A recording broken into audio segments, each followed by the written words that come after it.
Welcome back to the channel. Today we are doing our Awkward Chats preview for you guys out here in YouTube land. We're going to be talking about some D23. Yeah, we're going to be talking about the 100th celebration and the cool statue that we got. And then we'll talk about doing some things that locals do in Las Vegas, going to a baseball game, what that was like. Yeah. What's life like living out here in the LV? So come get lost with us today.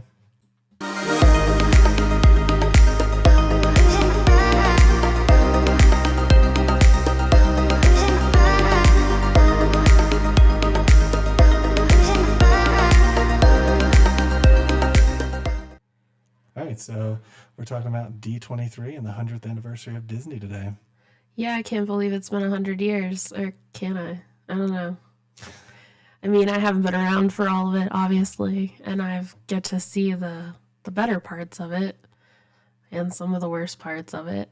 So when was the best part of it then? What years would you say were the best parts of Disney? And are you talking about theme parks or just Disney in general? I think Disney in general, but like if you think about like the mid to late 90s when there was like a revival in like Disney animation, I think those are like the golden era. Like you've got Pocahontas. What else came out at that time? Lilo and Stitch. What's another one that came out during that time? I mean, they were all really good. Mulan. Lion King. Lion King, yeah. Did you say Aladdin. 89 or something was Little Mermaid, right? 88, 89? 80, I think 89 was Little Mermaid. So, I mean, that's right on the cusp of that. Yeah. So I think The Little Mermaid kicked it off. But I think that was probably Disney at its peak when it came to like entertainment. That's what I would think is like that when it came to like Disney entertainment. And you don't say anything about the parks. You're just talking about the theme parks were still struggling. I think the theme parks were. So was that the heyday? That's my question. Like, is that the heyday? If I think after. Not doing well? I think with Eisner, I think they did a good job with Eisner because like Walt Disney World was like expanding. They were still working on Epcot. They were still working on Animal Kingdom. And Hollywood Studios was like this weird in-between kind of thing. So, yeah, I would say maybe like early 2000s was probably when the parks started to get better. I think the parks were not great prior to that, but I think after that, I think they started to get a lot better. And then they kind of just, people forgot about it for a while. And then, of course, 9/11 happened. So the one thing I can tell is a story of my kind of experience. I did go in 2000, and I just remember the paper fast pass system was one of the biggest pieces I remember. But also, like, the dirtiness of it. It was really dirty. From the monorail was really dirty at the time to, like, there was stuff on the ground and, like, popcorn pieces and stuff. And then there's, like, I don't know, call them goose spots, where they're just kind of like, something happened here. And it's like, and then someone's foot went through it. Something bad happened here. And then someone's foot went through it, and it was like this weird sort of kind of like nastiness to it. That's what I remember. And I'm not saying the rides were okay, but they definitely needed some maintenance and stuff at the time. And it's interesting that you have that thought, but I'm pretty sure my family visited the theme parks 2000 to 2003, and I don't remember that. Yeah, it was 99, 2000. It was a weekday. I remember going, and it was nice. It was fun because I do enjoy Disney rides, but the atmosphere there definitely wasn't as clean as I would expect it to be. Yeah, and I think after 9/11, the theme parks themselves, and not just Disney, but I think theme parks in general, everything just kind of like halted for like a good bit. And then I think after 9/11 was when they closed the river country. And I think it got a little better after that, maybe like 2008 to like 2018 maybe. Yeah. It got better again. They reinvested back in the park. And now, obviously, if you're a Disney fan, then you kind of have, if you're a real Disney fan, I should say, you can see all the metamorphoses that have happened within Disney, and not all of them have been good. Well, let's talk about the 100th celebration and that whole kind of display they have going on. Yeah, I think it's a little disappointing because they didn't do anything for the 50th, so... Yeah, we haven't seen it in person, in fairness. We did see the 50th, though. Well, we saw the 50th at Disneyland. We didn't see the 50th stuff that they actually had at Walt Disney World. We saw some of the stuff, like merchandise and stuff that came to Disneyland from Walt Disney World. Which was weird. Yeah, which the 100th, I think we did see a little bit of them start putting it out when we were there, merchandise specifically. Oh, yeah. Yeah. But it wasn't a huge presence. And we have seen other YouTubers and vloggers go there and kind of walk to the park, and it doesn't look much different than what they did for the 50th, honestly. Well, yeah, because we were there in February for Sweethearts Night, and that was another moment. But I think they've really, since COVID, honestly, and I don't want to blame it all on Chapek because I think things were in place before Chapek took office. And he's been gone for 6 months now, so you can't use it. That excuse kind of dries up after a while. So I think he was definitely the escape man for all of the things that Iger put in place. And I think he was just made to be the self-sacrifice of Disney because they knew they were going to try some shit. I also think it's part of it, though. I think he didn't have any investment in actually making it better.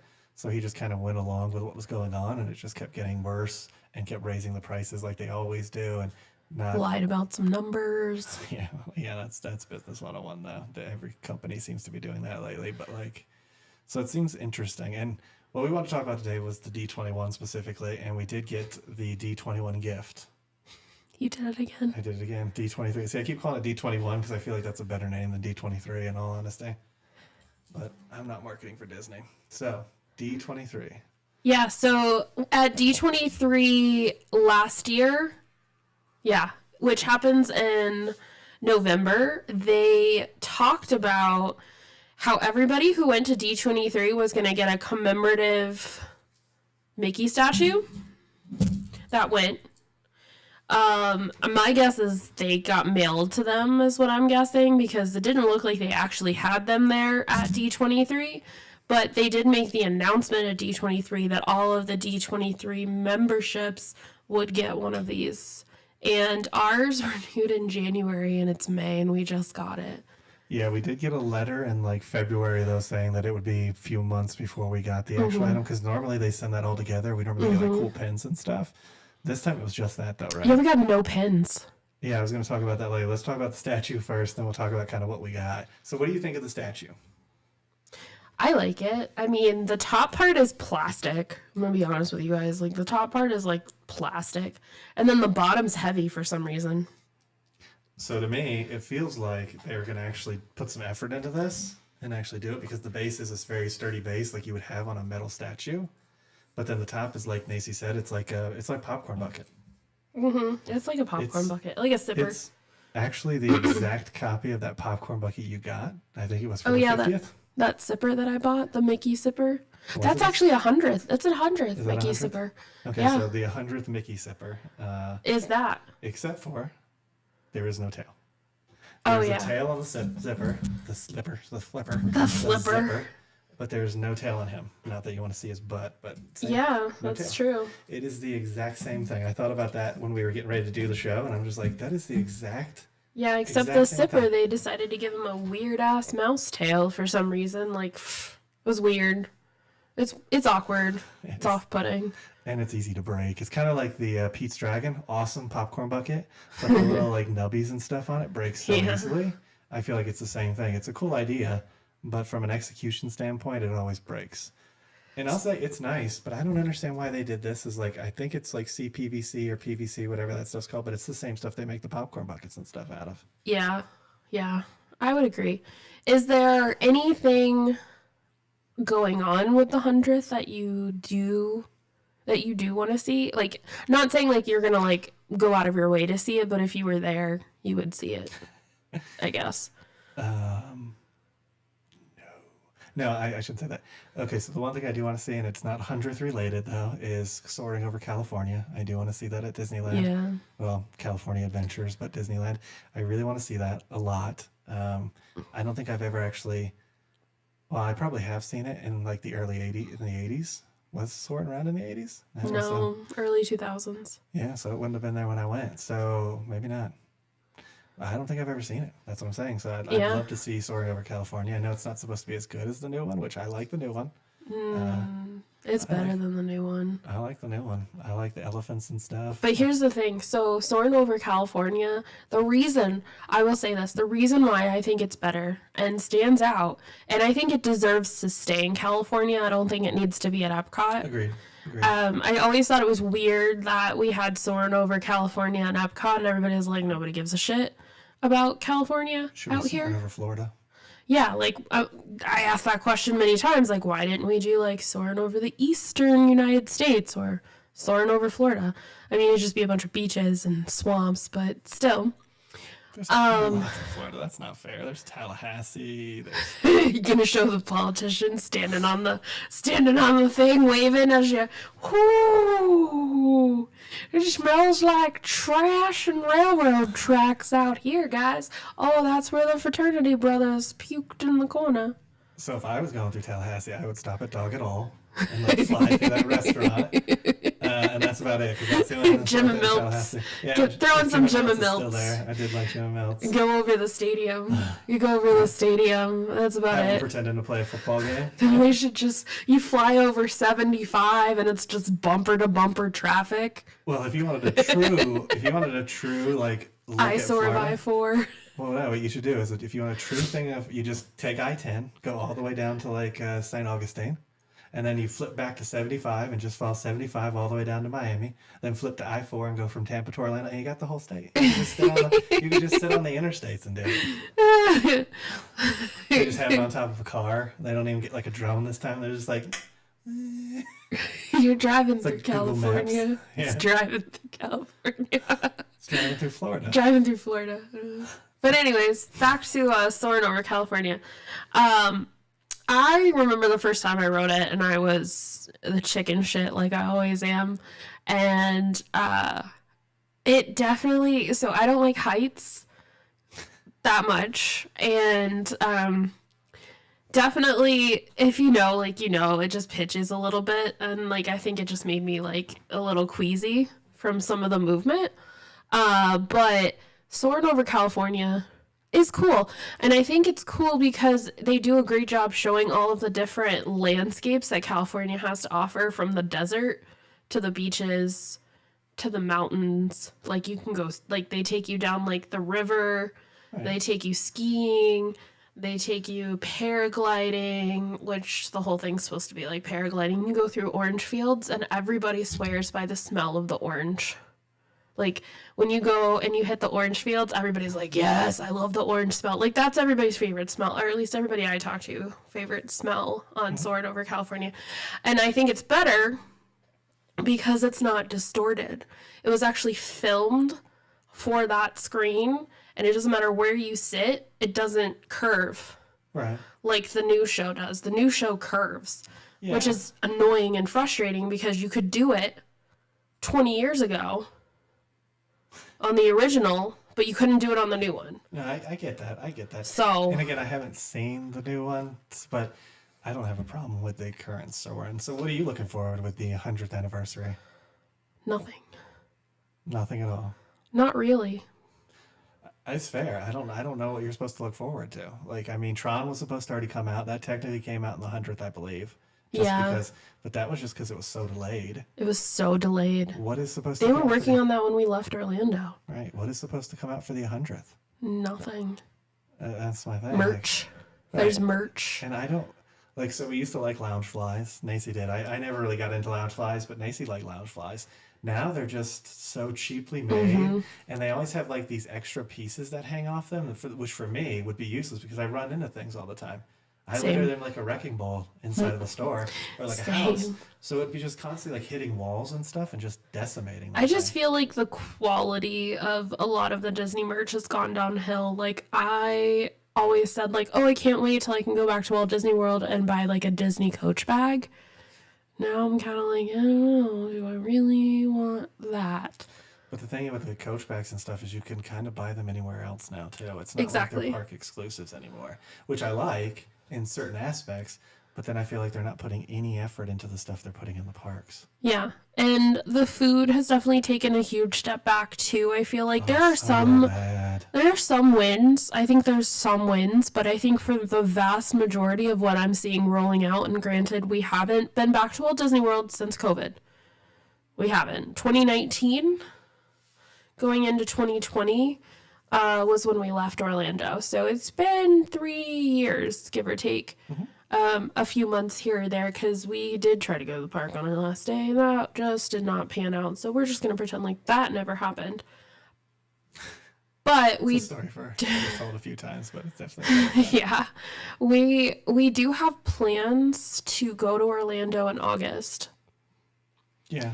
But we're not sure about Disney, yeah. If we're going to do a park day, if we're just going to do maybe one park or maybe 2 days and split them up into like park hoppers, because there's only a handful of rides that we really want to like go back and ride. So it's like, okay, well, what's really worth it? And right now we're in the planning stages. Mm-hmm. And one of the things that we found interesting is we watched the WDW News Tonight people, that Tom Corliss and stuff. He went to that, what's it called? In the, it's the nice restaurant.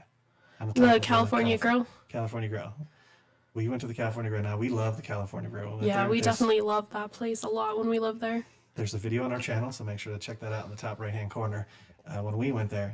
And it was fantastic. And then he went there, and like the size of the portions and stuff, it looked insanely small. Also, they changed the menu. Well, I mean, they do that all the time. That's kind of a norm with Disney, and I'm not sure if I like that menu either. But the fact that the food portions are so tiny, it's like, I'll just go to a nice restaurant instead of a Disney restaurant, right? Like, yeah. I mean, if you think about it, like, let's compare it to like Golden Steer. You know what I mean? Like, there's some smaller portion stuff there. Not really though, and that's good food.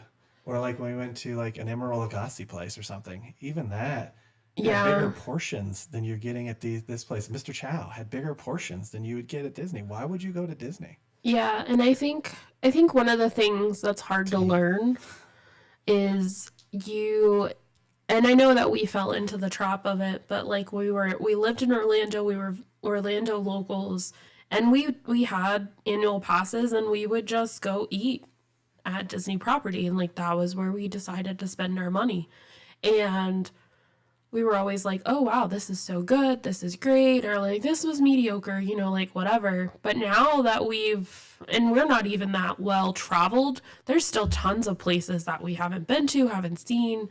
And I would have to say, now that we go back to Disney and we eat that food, we're like, it's not quite what we remembered it to be. So well, I don't think that. I think I remembered it correctly. I think that they've really shrunk the portions. They've really changed their menus extensively, almost everywhere. Yeah. And I think that they changed Narcoossee's menu. Yeah. I saw. Yeah, we saw Tim Tracker go to Narcoossee's. Which I think if we go back to Orlando, I think at the very least we want to go back and do a couple Disney restaurants. If we stay on Disney property, we'll see. It's kind of up in the air. And it's like, we watched Orlando vloggers, and I was like, oh, I wish I could go back to that and like do that again. But then at the same time, I'm like, but is that really what I want? I disagree. I think the more I watch them, the less interest I actually have in going back, because it's just like, you can't just keep destroying these pieces of the park and then thinking that people are just going to keep coming. And I get testing menus and trying new things out and stuff like that, but every time they do it, it gets more expensive and smaller portions every time. So it's just like, well, yeah, I agree. More 100%. Expensive, smaller portions. How does that continue to go when it's just not? I don't know. To me, it's just not worth it right now. And so we're talking about this now because we are planning the trip for August right now. Yeah. So we're really thinking about what we want to do in Orlando, what we want to hit up in Orlando. Because there's so much more to Orlando than Disney. I know a lot of people don't realize that, but it is true. It's just like Vegas. There's so much more to see and do there than just go to Walt Disney World. Right. Like, quite literally.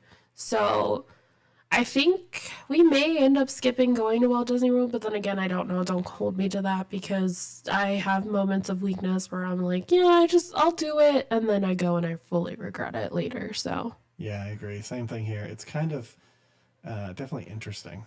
You know, it's like, what do you want to do? How do you want to actually put this into play? Things like that. Because there's other resorts too. Like you can stay on Universal property for half the cost that you're going to pay to stay on and in a nice Universal property as well. So Universal is not fluffy friendly, bigger people friendly, fat people friendly, however you want to word it. Everybody, that's definitely a legit tip. It's not. They're just not. They don't accommodate their rides for size. They build for speed. And it's not just weight either. When you think about big, it's tall too. So you think tall people and wide, large waist. Yeah, you know, those two people. Well, or even large boobies. Like if you have large boobies, you're gonna have the same problem too. I was reading. I don't remember what I was reading, but they were saying. I don't think it's Tron, and I don't think it's the Guardians one. I think it might be one of the newer Universal rides, but they were basically saying if you wore a size 40 pant or bigger, you wouldn't fit on the ride. And I don't remember what ride it was, and I apologize that I don't remember, but it's a new ride that just came out. And essentially they were basically saying that if you don't, and then the average male apparently wears a size 38. So if that's your average in the United States is a size 38 and people can't get on it if they're a size 40, like you're not really accommodating even just the average person. Right. Even in my high school days, I still wore 38 to 40 pants and I was weighing like 160. So, I mean, that's not that big. It's really not, and that's what a lot of people were saying. So it's definitely a little disappointing. I think it might have been the Cosmic Rewind ride that they were talking about. Again, Disney is kind of, and the Tron one too, there's a lot of people that don't fit on that ride now. Well, they do have the extra bike on Tron, and they did actually put in a bigger Ratatouille ride. Which makes sense for the dark rides. It's got to be a piece of cake to get. I mean, it's expensive, obviously, but it's not that hard to get a lap bar to go a little higher, you know, like. And unfortunately, yes, in the United States, people have wider waistbands than other countries, but it's twofold. It's not just the person. There's also like what we actually feed people in this country. So, you know, that's like a whole other topic about how we don't really look at the type of food that we serve people here. Which is not part of this podcast. We're just talking about the rides. But yeah, it's something to think about. It's definitely like, are you even going to fit on the rides? Yeah. That's our hesitancy with Universal, honestly. Disney classic rides are more forgiving to weight than and tall than Universal stuff. Because again, like I said, my knees and stuff don't fit on some of the rides at Universal. It has nothing to do with my weight. So it's just because you're taller. Right. So you can have these issues and not be a weight thing. That's kind of an interesting piece. But again, there's nothing new coming out for the 100th, which is how we started this conversation. There's like nothing new coming out for the 100th, which is why we're not really looking forward to anything. I mean, if it happens, like we go, but there's nothing to really like go out of my way for. Yeah. So we'll see. Come August, what we decide to do with Walt Disney World. And I think we'll probably go back to Disneyland here probably sometime in the summer. Yeah. We just haven't had enough time, honestly, to head out there because my stints between contracts have been pretty short. So, well, and we don't have an annual pass, so everything falls on that trip, which if we had an annual pass, the only thing we have to do is really get a hotel somewhere. Instead, we have to get a hotel and tickets every time, so that just creates fees that we don't want to deal with either. Yeah, and it's not a bad drive. It is a bit of a drive. Yeah. To get there from Vegas. So, and the road from here to California isn't the greatest. Well, we have a video of it in the upper right-hand corner if you want to watch the whole trip out there. It was actually backed up for hours last week. I saw some clips. I guess a semi had like overturned, and it's 2-lane. So if it goes down, it goes down, and like people were parked for hours. And there's nowhere to go and no things to turn off to. Yeah. Nothing. Yeah, so it's when you go out there, you roll the dice. You really do roll the dice because anything could happen. Right. It's definitely like a true Western world out there. Yeehaw.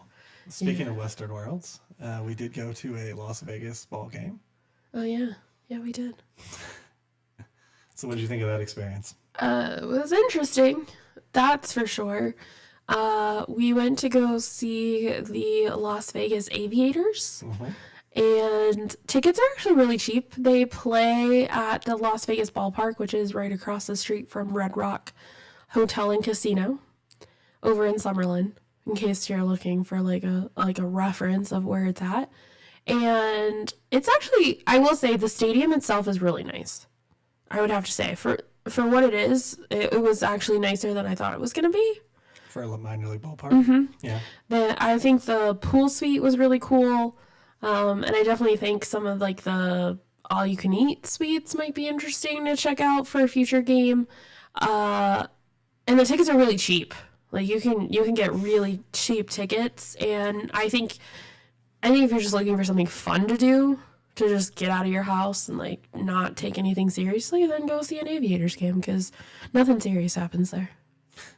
Yeah, the tickets range from like $50 right behind home plate to $10. Yeah. Literally $10.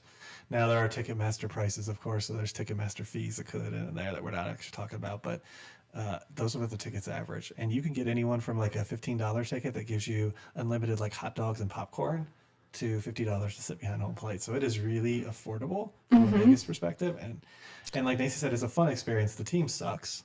The team sucks. The team they were playing was the A's. So the A's are the Aviators. They're minor league. The Angels were the Salt Lake City Bees, and they sucked as well. So if you're an A's or an Angels fan, your farm system's not going to help your team out this year. I guarantee that. They were bad, but it was so much fun because like the fans were so into it. They were very into it. I mean, every pitch they were razzing players. Yeah, they were really talking shit to the umpire. Yeah, they were calling him blind, which in fairness, his zone was a little wonky, but that's a whole nother topic for another day. But it was so funny. Like they called this one guy midget, or what did they call him? Minifigure? Mini-man? I think they called him a midget. They call him a midget, and then he hits a home run. He was short. They were all little. I don't know. They were like all these like little tiny short men. I was like, damn, he's small. Yeah, I mean, the fairness though, the only baseball games you've seen are Braves games, right? Yes. Right, and so they're like a grade A team. You're talking about the lowest of the low. But it was funny. The cabbage came up, and Nacy makes. We're right behind home plate. Check out that video on our YouTube channel if you're listening to us on. We're right behind home plate, and she's like, "Wow, he has a last name Cabbage. He'll never make it in the pros." The dude was standing inches away from us. It was feet. Inches away from us. It was feet. He clearly heard it. And he shook his head, and he walks up to the plate. Wham! Home run over the left field wall. And I was like, "Oh, Cabbage is going pro!" I was just providing a little motivation. It was super fun though. Again, if you're there and you don't care that the baseball isn't fun, like not the baseball isn't fun, the baseball doesn't look good. Like they make tons of errors. They're not very good. Terry said it was like the worst baseball game he's ever seen played, even with like little leaguers. He was like, "Wow, this is bad." I was like, okay. There were multiple hits to the outfielders, left field and right field, and they would be right under them. There would just be a simple pop-up, and they would let it fall right through their glove, and you're just like, holy cow, how did that happen? Or like the double play, they did a ground in the infield to a double play to the shortstop, and instead of throwing it to second so the second could throw it to first, he tries to run and beat him to the base. Didn't beat the player to the base. Then he couldn't throw the guy out at first either, so they were both safe. I was like, wow. I haven't seen that since Little League. Yeah, he literally said that out loud. We did buy hats, though, to support the team. Yeah. I'm wearing one for the podcast if you're not watching this on video. Mine's down here on the floor. Yeah. But, I mean, so it was a super fun experience. And, again, we recommend it. It's just you need to know what you're getting into when you go to those games. Enjoy the audience more than you're going to enjoy the game. Yeah, I think I want to book the pool suite. I might see. So one of my friends' birthday is next month, and next month is crazy busy for me. But I may just be like, hey, how about we rent the pool suite for the baseball game and see what it comes with? Yeah, that'd be cool. See if it comes with. I mean, it'll just be us three, and whoever you want to invite. It's your birthday, so you know. It's your birthday. So yeah, I mean, and that's kind of like, I mean. I would go back to the baseball game. I think I prefer the night games, and we said this too when we were there, is like, I don't know how they play in the summertime here. I don't know how. Yeah, Las Vegas Ballpark, for those that don't know, is not a dome. It is an open field. Yeah. I do not know how they make it in the heat. It's crazy. I don't know. I'm serious. It was a little warm the night we went, and it was a really cool night. So it wasn't bad. It was like perfect weather. But I could tell that if it gets a little bit hotter and it's nowhere near what it got, It's not going to be fun. it's not going to be a fun experience. Yeah. Especially if it's like sun beating down on you. Because in the summer, the sun doesn't go down till like 9:30 p.m. Right. And it's, So. And it's 100 plus until the sun goes down. And you're baking. Yeah. Your internal organs are just You're literally baking. slowly cooking. I smell bacon. I smell bacon. But I will say this, don't eat the nachos, they're trash. I like the souvenir cup we got, though. I didn't like the souvenir helmet, but yes. That was cool. But the actual nachos themselves were trash. Well, even the hot dogs weren't anything to write home. The hot dog was better. I enjoyed my hot dog. Right, the hot dogs weren't bad, but they weren't great. They're just a decent hot dog. They were just a ballpark hot dog. Right, there was nothing really to them. So Ballpark hot dog. it was kind of interesting, honestly. But yeah, if you live in Vegas and you're a Las Vegas local, you can do fun stuff like that. Or if you're visiting and you want to take a short ride out to the Las Vegas ballpark, it's not that far of a ride. It's right by Summerlin, so you're looking at really 15 not. minutes. And I definitely think that it's something cool to do. And if you come to Vegas and actually want to see the real Vegas, taking that Uber ride or cab ride out to the Las Vegas ballpark gives you the opportunity to see the whole kind of Vegas experience too. So if you like this video, make sure to hit that thumbs up. Make sure you hit that subscribe button. And ring that notification bell so you get notified when we do at least 3 videos a week. And we'll come and get you guys for the next one. Ain't that the truth, baby Ruth? Bye. And for those on the podcast, hang out and we'll be right back.